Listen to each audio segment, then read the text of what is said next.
Stop. I can't take it anymore. Oh, I do the live ones too. Yes, I know. I saw your act in the theater. You're really quite good. Quite a certain harmful habit.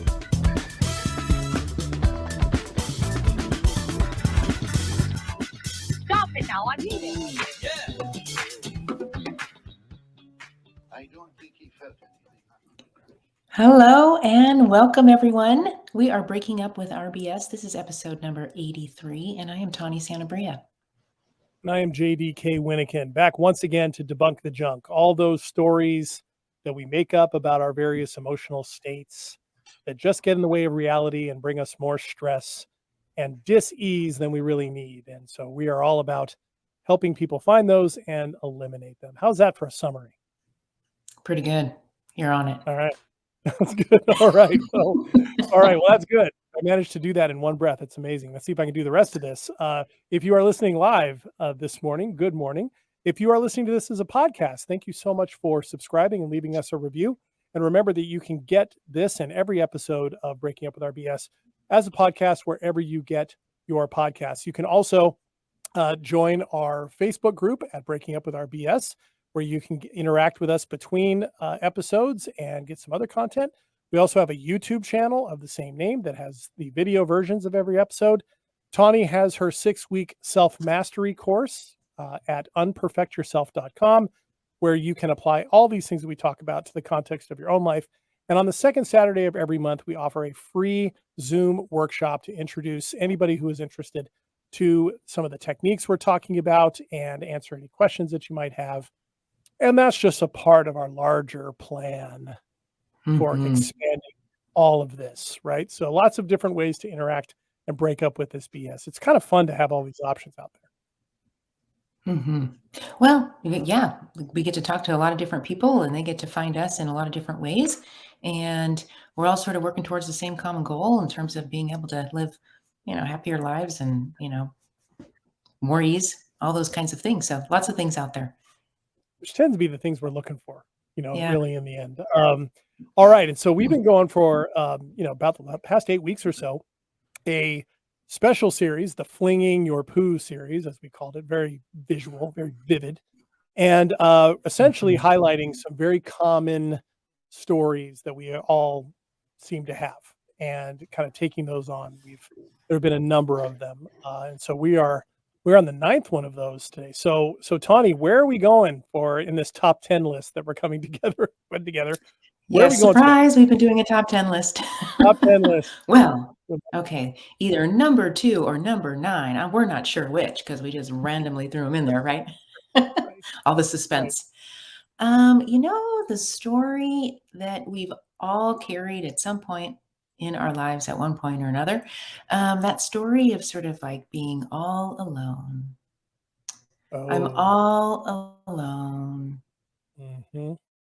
I'm all alone. Nobody understands me. Yep, nobody understands me. Nobody gets me. Nobody likes what I like. Nobody supports me. Those kinds of, I don't have a partner. Everybody's mad at me. Yeah. I can't relate to anyone. Right. Okay. So yeah. All right. Definitely overgeneralizations. Well, yes. And what immediately strikes me is those are coming from a place of something feels wrong, right? And I've certainly heard that from clients before. I'm sure you have as well. Where do you want to go with that? Where do you want to start with? Yeah, well, I think I like to debunk it, right? Like, I think that it's kind of actually impossible. It's impossible for us to actually be alone. As humans, we are social beings. And there's always somebody out there that, has had a similar experience as we have. We just have to, as simple as get on any kind of social media and you will see this, but not that I'm recommending you get on any social media because you could use a break from that too. But but it simply is not true that any one of us is actually all alone. Momentarily, we may be feeling a lot of feelings based off of our conditioned stories of ourself as being sort of this separate entity and this sort of static being. And this, like, this stage of our life, whatever it is that we're dealing with right now, is the thing that is going to last for forever, Mm. right? So if we're struggling right now, and if we have these momentary feelings of sort of like, am I even understood, or what might that feel like to really be understood or to really be seen, right? Like when we're in our head talking to ourselves in this way, reminding, if we could, that this is just a moment in time. This is just a stage, perhaps a moment in time, and the rest of our life is not what this is right here, right now, good, bad, or ugly. Anyway, so it just is simply not true that we are all alone. Yeah, what came up for me with that is exactly what you just said at the tail end, that the energy or the tension or the fear, whatever is driving that story, it's not just this, I'm alone, right? Maybe the current state, but that this moment means I'm going to stay that way. It's Mm. and it's an easy thing to do because that, of course, is the fear. As you said, we're social creatures. And so I think on some level we fear not being connected, and it got me wondering of, that feeling of loneliness, which is a normal thing, right? We can feel lonely at times and that type of thing. Is that really, are we really talking about, instead of being alone, are we talking about being disconnected perhaps in the moment from somebody, or that sense of um, social normalcy, I guess. I don't know. I know the word I'm looking for. But that's what came up Mhm. for me is, are we really talking about in that moment of telling ourselves a grand story of I am all alone? Are we really feeling disconnected in the moment? Sure, right? Like those moments of disconnection, both from ourselves and from other people, can culminate into or support those conditioned stories that we are separate Mm, anyway, right? Um, that we're an individual who has had our own experiences, and that they may not be relatable, right? Like we have a lot of conditioning as we're growing up that informs us that we are separate, right? mhm.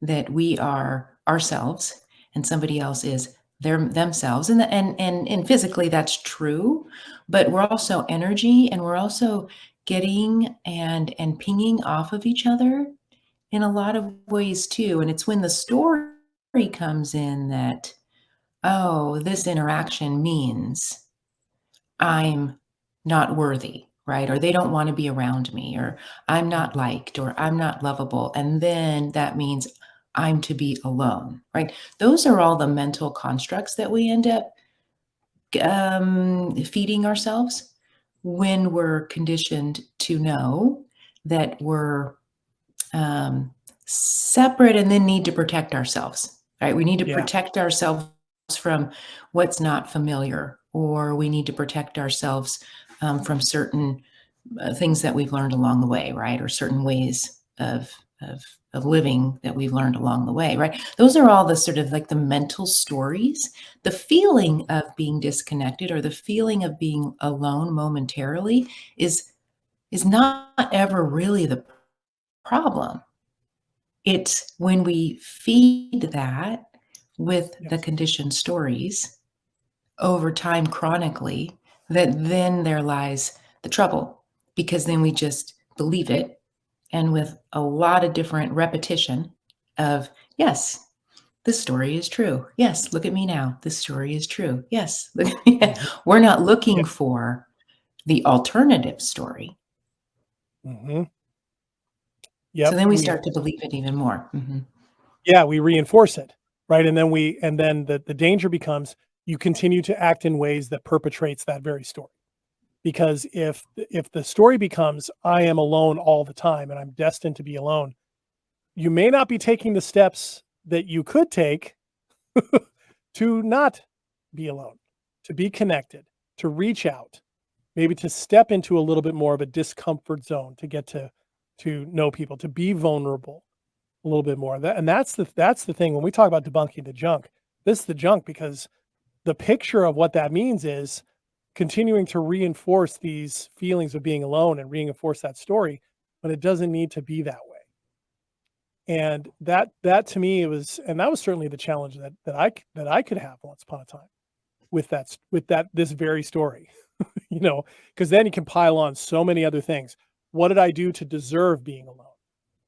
Or what do I have to make up to the universe to balance out the scales, if you will? What do I have to do? And you're having conversations and evaluating scenarios that are not real at all. Right. And they're certainly don't have to be chronically real. We could have moments of feeling these uncomfortable feelings as it relates to connection to another person.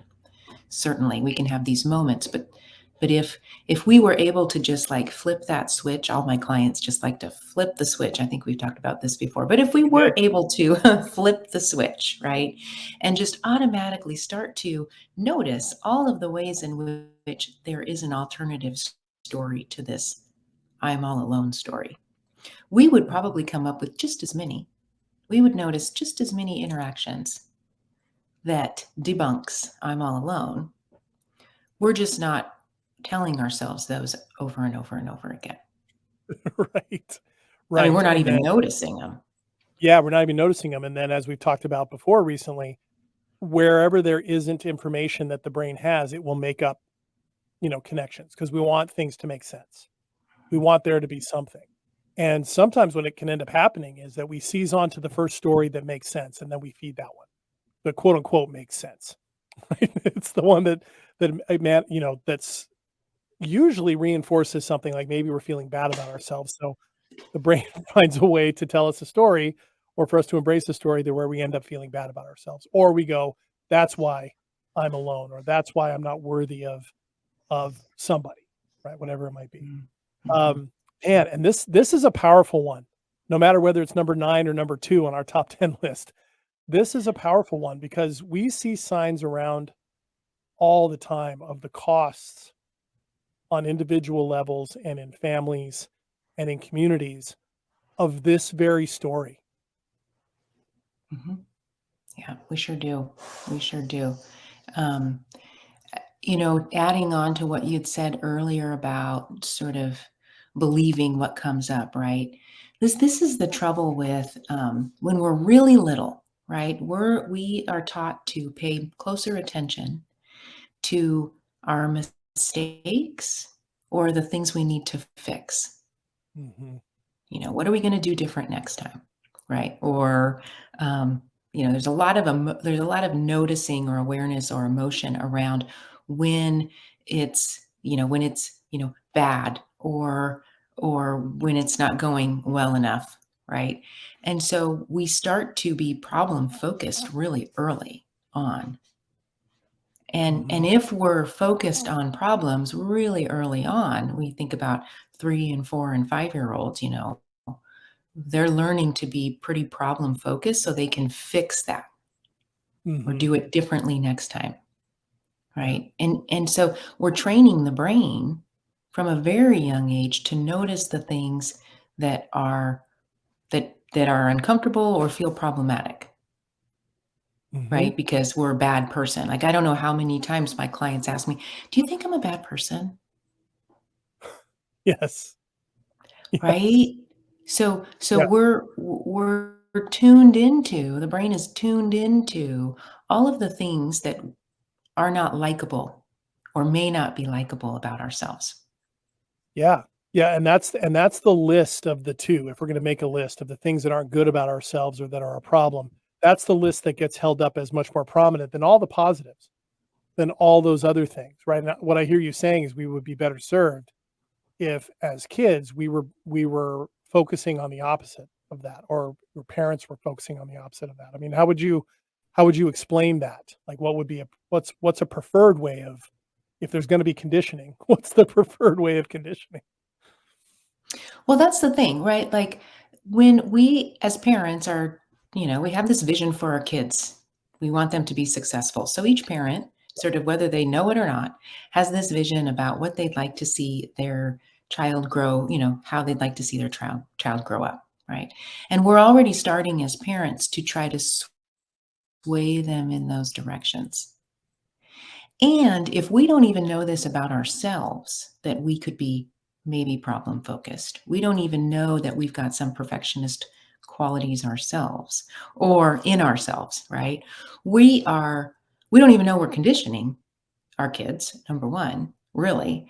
And we're doing this in such subtle ways, right? Even when we talk about ourselves in ways in front of our kids, and we're pointing out what we don't like, Mhm. right? Or make to be a problem or a deficit, right? When we're seeing normal ways of growing, how do you grow? Like you try things out, right? And when we're making a deficit out of some of those sort of ways of thinking or behaviors, then our kids are learning, oh, yeah, I don't like that about myself. Maybe I'm not tall enough, right? Yeah. Maybe my toes are just weird looking, right? And Mhm. and as a kid, like we just laughed at how weird looking my toes were, or whatever. I mean, like the smallest, tiniest thing that we are doing that over time trains the brain to look at all the things about us that aren't good enough, right? Yeah. So that's kind of how that happens, but then we don't need to necessarily, we want to live in reality, right? We want to live in the present moment reality. And so we've talked about this, do a lot of the problems need to be problems, Mhm. right? Yes.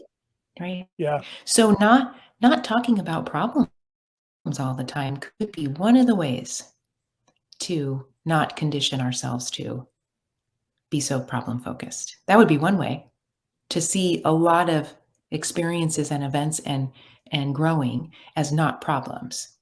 Yeah. Yeah.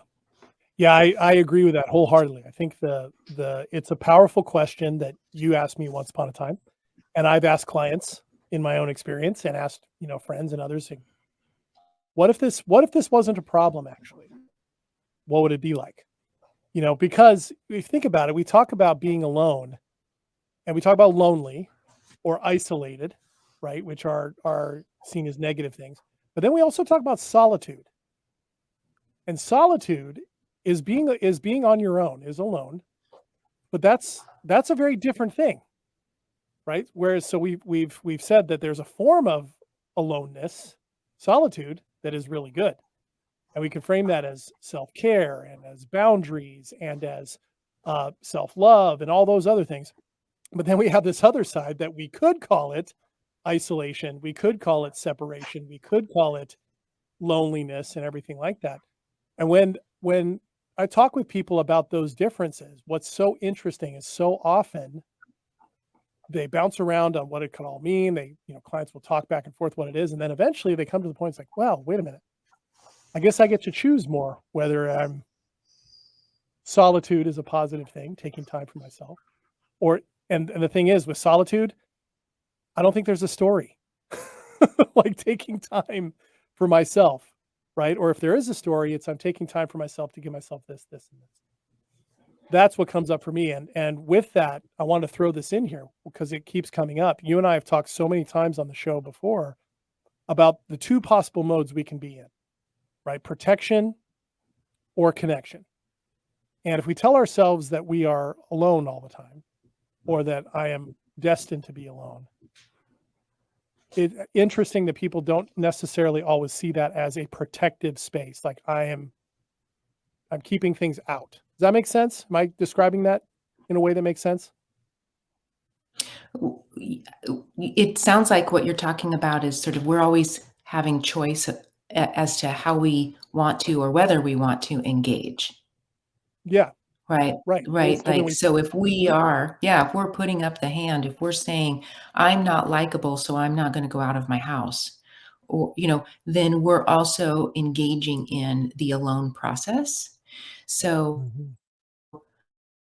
so the part of, you know, it came up for me earlier too, as you were talking, is this part of like, um, enjoying one's own company, like yourself, like enjoying your the company of yourself, right? In those like not trying to get away from yourself, not trying to just avoid an escape from yourself, hoping or waiting for a time when somebody else arrives. We can tend to have done this myself too. We can tend to get caught in that trap of like the, you know, not liking the stillness maybe, or not liking the quiet, right? So we escape from ourselves when we're by ourselves, waiting for that other to come. But the antidote to that really, the antidote to that, and then also to not be chronically feeling alone, is to enjoy your own company. Finding that space internally so that whether somebody's here or whether somebody's not, well, somebody's always here, it's you. Um, you that story of being alone and all that comes with it is absolutely not ever true then at that point. Yeah, and I think you described much more accurately what comes to mind for me when I say solitude to myself. It's enjoying my own company, being comfortable in my own space, comfortable with what I'm doing, and it's on my own. I think that's absolutely the case. And so if somebody is saying to themselves this story, I'm always alone, and doesn't know what that means, or hasn't perhaps framed things as finding a way to enjoy my own company, it's a good way to start, debunking that. Is like, what are the things that I enjoy doing, or what would that look like to be enjoying my own company? And that's a great question. That's one I'm going to start using, because I like that actually better than solitude or loneliness, because even those things can be laden with stories. All those things, right? Like the idea of Mhm. solitude, you need to be like a hermit off meditating, or always at peace with oneself. It doesn't need to be that way. It's just, can we be with ourselves and enjoy our own company and sit with our own difficult emotions at the time where maybe things don't feel all that enjoyable? Yep.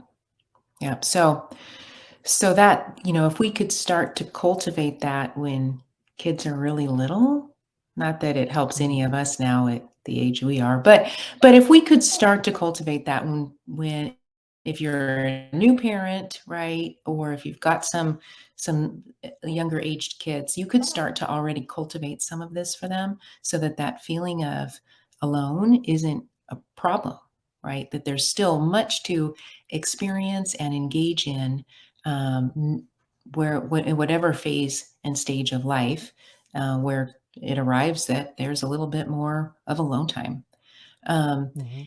and for folks who, you know, are in the already learned that alone time is a problem, or has some of the alone stories that we've been talking about, finding small things to start to do on your own that aren't escapist activities. Yeah. Right, right, Yeah.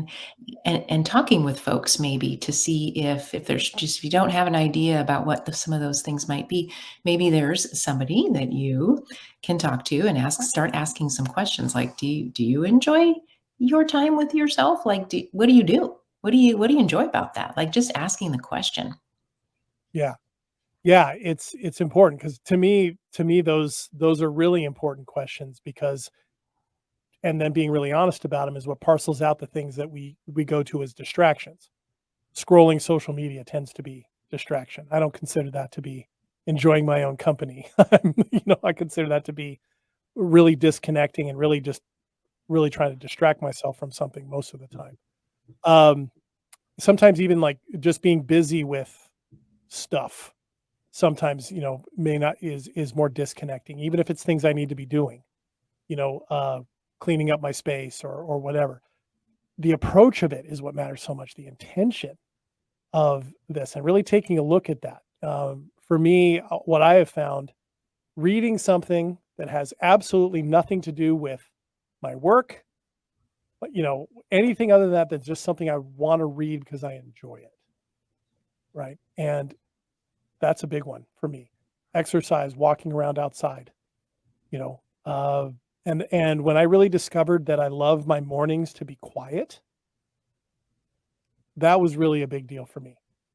Quiet, ease into the day, coffee, maybe something to read, maybe just taking the time to be in my body and wake up. Those things. I really enjoy those things. And boy, they go a long way.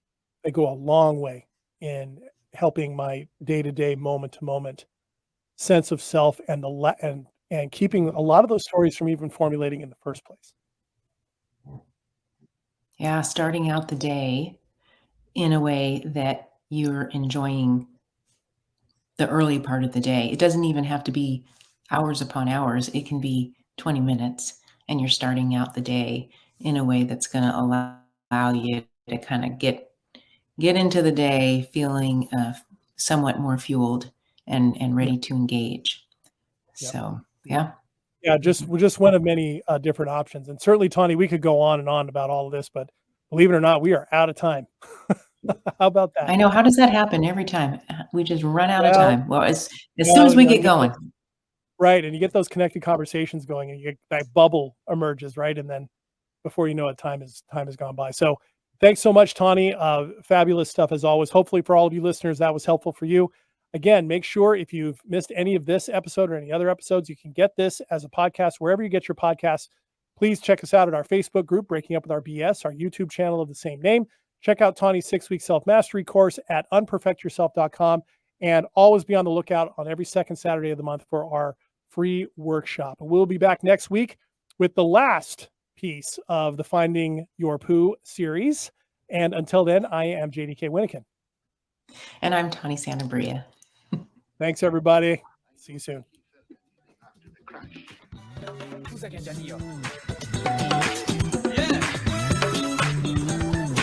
I'm in my groove. Here we go. Break a friend.